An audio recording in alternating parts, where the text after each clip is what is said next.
Oman থেকে বর্তমানে প্রবাসীরা 20 রিয়ালের ভিতরে আপনারা টিকিট কেটে বিভিন্ন জায়গাতে সফর করতে পারবেন।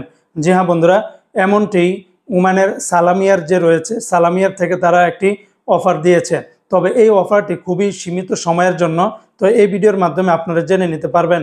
সালামিয়ারের ভিতরে তারা একটি অফার দিয়েছে, যেখানে দেখানো হয়েছে যে মাত্র 20 রিয়ালের মধ্যে আপনারা টিকিট পাবেন। তবে এই অফারটি থাকবে এই যে 24 তারিখ গেল আগস্ট মাসের, 24শে আগস্ট থেকে নিয়ে 28শে আগস্ট পর্যন্ত টিকিট ক্রয় করতে হবে। তবে আপনারা ট্রাভেল করতে হবে 1 অক্টোবর থেকে নিয়ে 30শে নভেম্বর পর্যন্ত, টানা 2 মাস আপনারা এই সুযোগটি পাবেন। তবে মাস্কেট থেকে এই 20 রিয়াল দিয়ে আপনারা কোন কোন দেশে বা কোন কোন জায়গাতে যেতে পারবেন সেটাও তারা এখানে বলে দিয়েছে।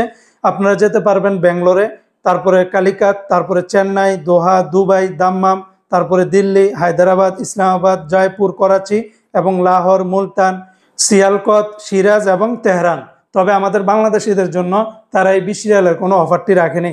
তাই যারা ইন্ডিয়া এবং পাকিস্তান বা দুবাই বা অন্যান্য দেশে যারা যেতে চান, তারা চাইলে এই সুবিধাটি আপনারা নিতে পারেন।